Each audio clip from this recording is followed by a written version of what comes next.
মিষ্টির হুঁশ ফিরতেই সে রাফসানের থেকে দূরে সরে আসে। রাফসানও হঠাৎ এমন কাণ্ডে হতবিহ্বল হয়ে গেছিল, আবেগের বশে পরিবেশ, পরিস্থিতি সবকিছুর কথাই তারা ভুলতে বসেছিল। মিষ্টি এখন বেশ খানিকটা লজ্জা পাচ্ছে। সাথে রাফসানও বেশ অস্বস্তিকর অনুভব করছে। পরিস্থিতি স্বাভাবিক করতে রাফসান বলে ওঠে, আমাদের মনে হয় এখন ফেরা দরকার। তুষারপাত বাড়ছে। মিষ্টি মাথা দুদিকে নাড়িয়ে বলে, জি, চলুন। অতপর দুজনেই চুপচাপ কিছুটা সামনে এগিয়ে আসে। দুজনেই এতটা বিব্রতবোধ করছিল যে সারাটা রাস্তা তারা আর কোন কথাই বলে না। মিষ্টি ও রাফসানের ডুপ্লেক্স বাড়িটায় ফিরে এসেছে। দুজনের গায়ে তুষার মাখা। রাফসান মিষ্টিকে বলে, তোমার তো এর আগে কখনো তুষারপাতের অভিজ্ঞতা হয়নি, তাই কিছু মেডিসিন খেয়ে নিও, না হলে অসুস্থ হয়ে যেতে পারো। মিষ্টি হালকা হেসে বলে, ঠিক আছে। বলেই সে ঘরের দিকে পা বাড়ায়। মিষ্টি চলে যেতেই রাফসান একটা দীর্ঘ শ্বাস ফেলে।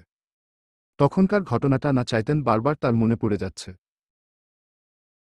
এসব ভাবনা কাটিয়ে নিজের ফোনটা বের করে একটা নম্বর ডায়াল করে কল লাগায় রাফসান।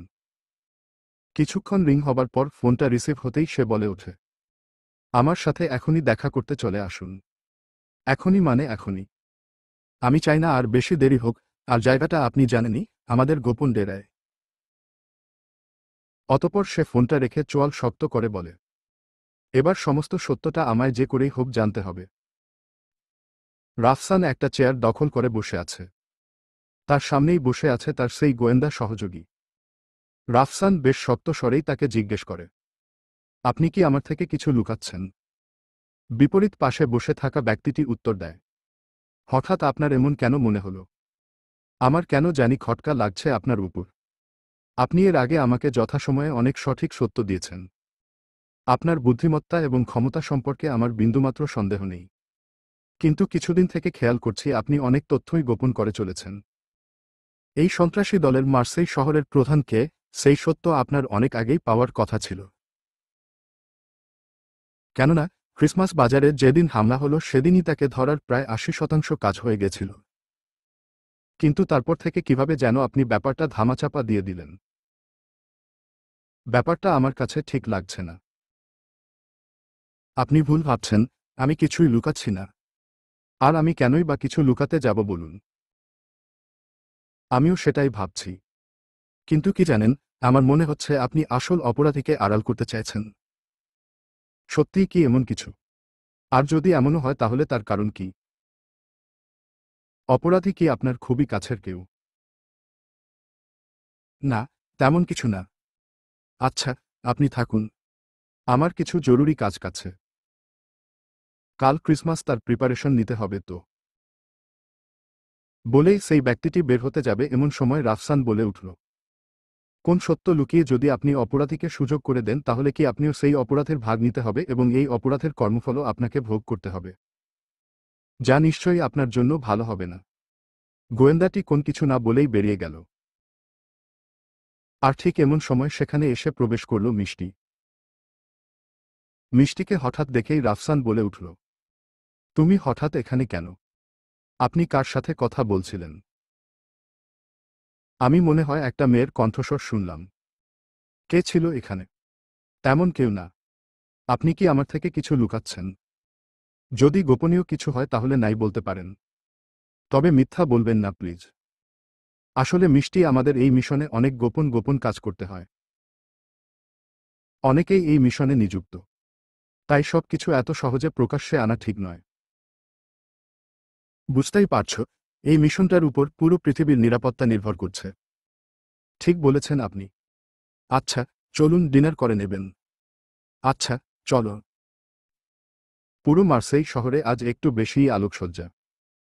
ক্যালেন্ডারের তারিখ অনুযায়ী আজ ২৫ ডিসেম্বর। অর্থাৎ খ্রিস্টানদের সবথেকে বড় ধর্মীয় অনুষ্ঠান ক্রিসমাস আজ। ইউরোপের শহরগুলোতে ক্রিসমাস বেশ জাঁকজমকভাবে পালিত হয়। মার্সেইও তার ব্যতিক্রম নয়। তবে এবারের ক্রিসমাসটা একটু ব্যতিক্রম। নিরাপত্তা খাতিরে পুরো শহর জুড়েই কঠোরভাবে পালিত হচ্ছে ক্রিসমাস। অ্যালিস মনমরা হয়ে নিজের ঘরের জানালার পাশে বসেছিল। আজকের মতো এত বেশি একটা আনন্দের দিনেও তার মনে যেন কোন খুশি নেই। এমনি সময় ক্রিসমাস তার জীবনে আনন্দের ধারা নিয়ে এলেও এই বছর তার মন মেজাজ একদম ভালো নেই। তার বাবা মিস্টার লুই কিছু জরুরি কাজে এখন বাইরে গেছেন, এলিজাও নিজের কাজে ব্যস্ত। আর সর্বোপরি এলিসের ভালোবাসার মানুষটা, ইয়াসিনের থেকে পাওয়া প্রত্যাখ্যান এলিসকে ভেতর থেকে একদম কুড়ে কুড়ে খাচ্ছে। অ্যালিস নিজের মনের দুঃখে চোখের জল ফেলে বলে, আমায় ক্ষমা করে দিও যিশু, তোমার জন্মদিনটা এবার আর আমি মনোযোগ দিয়ে পালন করতে পারব না। আমার মনের অবস্থা যে একদম ভালো নেই। তবে ছোটবেলা থেকে এলিসের একটা স্বভাব আছে। যদিও সে তেমন একটা ধার্মিক নয়, তবে ক্রিসমাসের দিনটা সে সারাদিন চার্চে গিয়ে প্রার্থনা করে কাটায়। আজও তার ব্যতিক্রম ঘটতে দিতে চায় না অ্যালিস। আর তাই তো এত মন খারাপের মাঝেও কোন রকমে তৈরি হয়ে রওনা দিতে চলেছে চার্চের উদ্দেশ্যে। এলিসের আবার খুব একটা ভিড় ভাড়টাও ভালো লাগে না। তার পছন্দ শান্ত পরিবেশ। এজন্য সে মার্সেইয়ের একদম ভিন্ন প্রান্তে ছোট শহরতলিতে অবস্থিত সেন্ট ক্যাথেড্রাল গির্জায় যাওয়ার কথা ভাবছে। সেখানকার পরিবেশ বেশ শান্ত এবং শহর থেকে খানিকটা দূরে অবস্থিত হওয়ায় তেমন লোক সমাগম হয় না। অ্যালিস আর বেশি না ভেবে তৈরি হয়ে নিল। সম্পূর্ণ তৈরি হয়ে সেন্ট ক্যাথেড্রাল গির্জার উদ্দেশ্যে রওনা দিল অ্যালিস। দীর্ঘ 40 মিনিটের যাত্রার পরে অবশেষে সে পৌঁছে গেল কাঙ্ক্ষিত গন্তব্যে। গির্জার সামনের সাদা মার্বেলের সিঁড়িতে এক মুহূর্ত দাঁড়িয়ে থাকল অ্যালিস। সারা শহর ক্রিসমাসের আলোকসজ্জায় ভরে গেলেও এখানে পরিবেশটা অনেক শান্ত, অনেক নির্জন। বাতাসে যেন বিষাদের সুর ভেসে বেড়াচ্ছে। সে ধীরে ধীরে ভিতরে প্রবেশ করল। গির্জার ভেতরে হাতে গোনা কয়েকজন মানুষ বসে প্রার্থনা করছে। মোমবাতির আলোয় মৃদু স্বর্ণালী আভা ছড়াচ্ছে পুরো চত্বর। অ্যালিস সামনের সারিতে বসে চোখ বন্ধ করল। হে ঈশ্বর, তুমি কি সত্যিই আমার কষ্ট অনুভব করছো? যদি করো, তবে আমার হৃদয়ের ভার একটু লাঘব করে দাও। আমি তোমার কাছে কিছু চাই না, শুধু একটু শান্তি চাই, মনের মধ্যে বলল সে। এমন সময় গির্জার পেছনের দরজাটা ধীরে ধীরে খুলে গেল। হালকা বাতাসের সাথে কারো আসার শব্দ শোনা গেল। অ্যালিস চোখ খুলে তাকাতেই চমকে গেল। কিছু বন্দুকধারী সন্ত্রাসী প্রবেশ করেছে চার্চে। তারা এসেই এলোপাতাড়ি চার্চে গুলি চালাতে শুরু করল। পুরো চার্চে এক মুহূর্তেই যেন হট্টগোল লেগে যায়। সবাই যে যার মতো ছুটছিল। চার্চে যে 15-20 জন মানুষ ছিল তার মধ্যে 7-8 জন ইতিমধ্যেই গুলিবিদ্ধ হয়েছে। বাকিরাও প্রাণ বাঁচাতে ছুটছে। অ্যালিস এক কোণে দাঁড়িয়ে আছে।